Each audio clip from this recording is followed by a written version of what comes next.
What if the very people who most despise Donald Trump are the ones who accidentally created him? It's a shocking paradox. But social critic David Brooks argues that America's educated elite, with the very best intentions, built a system so broken and so isolating that it sparked a populist rage that is now tearing the country apart. They didn't just create a new caste system, they paved the way for their own worst nightmare. So how did the smartest people in the room get it so catastrophically wrong, and what is Brooks's insane plan to fix it all?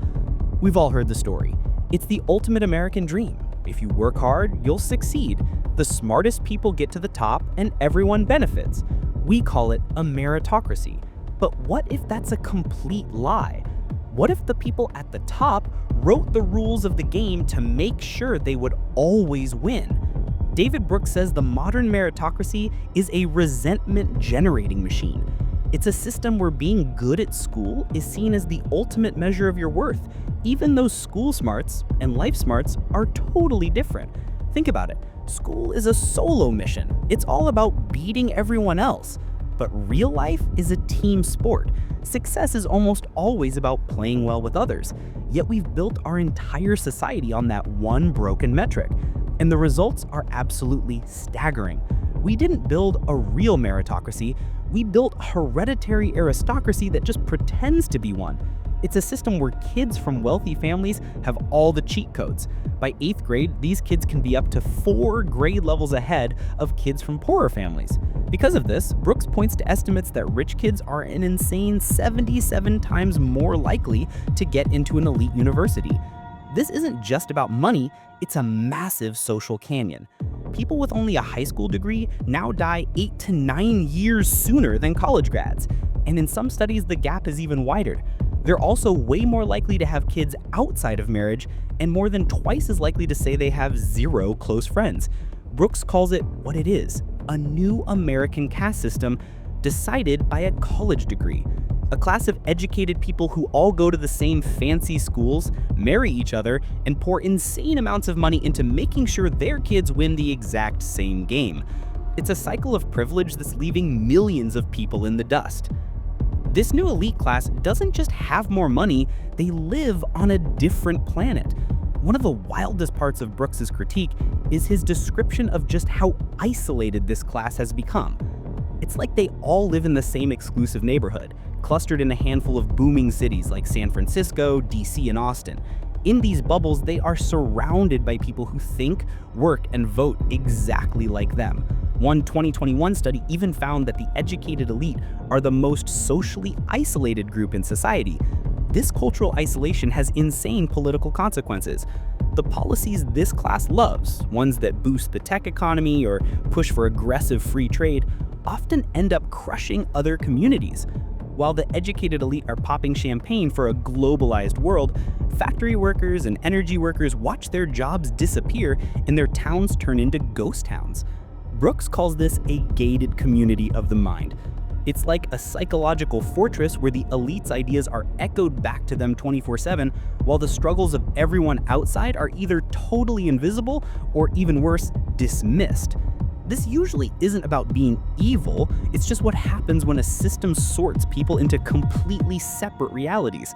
When a huge part of the country feels like the dominant culture is constantly spitting on their values, they will find leaders who promise to burn those elite norms to the ground. This leads to one of Brooks's most shocking arguments. The educated elite, in a way, created figures like Donald Trump.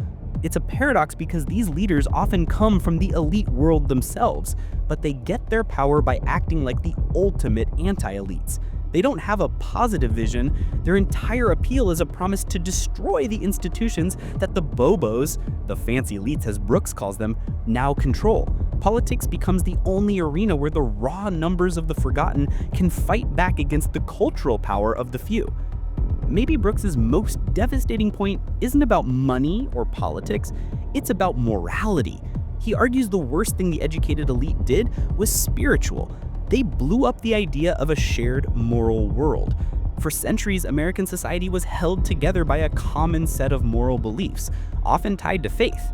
It was like a shared rule book that gave everyone a language for things like duty, honor, and service. It's what gave leaders like Martin Luther King Jr. his power. He could appeal to a moral order that everyone understood. But the educated class, obsessed with radical individualism, turned morality into a personal hobby. The new slogan was, "You do you. Find your own truth. Invent your own values." It sounds freeing, but David Brooks says it's been a complete disaster. It created a moral vacuum, like a black hole that sucked away the social fabric holding us together. This terror of setting any common moral standards, what he calls normophobia, has created a society that is more fragmented and lonelier than ever. It's probably not a coincidence that since 2000, some surveys show the number of Americans who say they have no close friends has quadrupled, and reports of deep unhappiness have skyrocketed. By trading a shared moral framework for a radical obsession with the self, Brooks argues the elite shattered the nation's soul. They left us without a common story or a shared purpose, fueling the insane anxiety and division we see everywhere. After an indictment that savage, it's easy to give up. But David Brooks is not a doomer. He believes the same educated elite who engineered this broken system have the power and the duty to help fix it. But the solution is not what you think.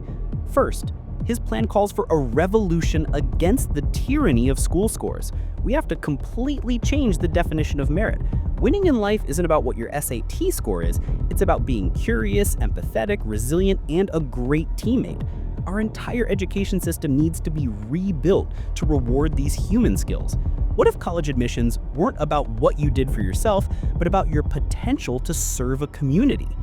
Second, and this is the absolute core of his solution, Brooks makes an epic call to put moral formation back in the center of our lives.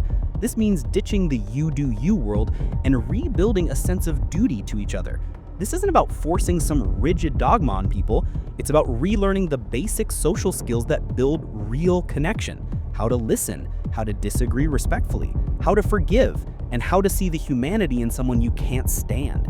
It's about getting on the floor with people who are struggling, not just cutting a check from 1,000 miles away. Finally, Brooks says the elite themselves have to change. Instead of hiding in their cultural bubbles, they must engage with the very communities that got left behind, and that starts with one word: humility.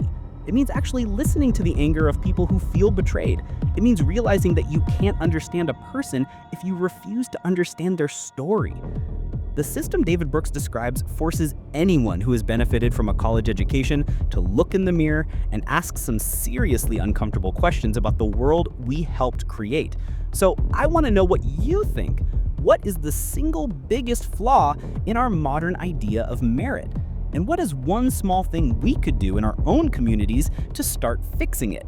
Let me know in the comments below. And if you think these conversations are important, smash that subscribe button and hit the bell for more insane ideas that are shaping our world. The story of the educated elite is a tragedy. It's about a class that tried to build a world based on smarts, but accidentally built a new caste system. A system that sorted everyone into winners and losers, unleashing division, resentment, and a spiritual crisis. But David Brooks' critique is, believe it or not, a hopeful one. It's a reminder that our social systems aren't permanent. People built them, and people can unbuild them. The ultimate challenge isn't just tearing down a broken system, but having the guts to build something better in its place. That means shifting from a society that worships individual success to one that cherishes connection, character, and a shared purpose. It's a challenge to see each other more deeply, and in doing so, to finally start healing a broken America.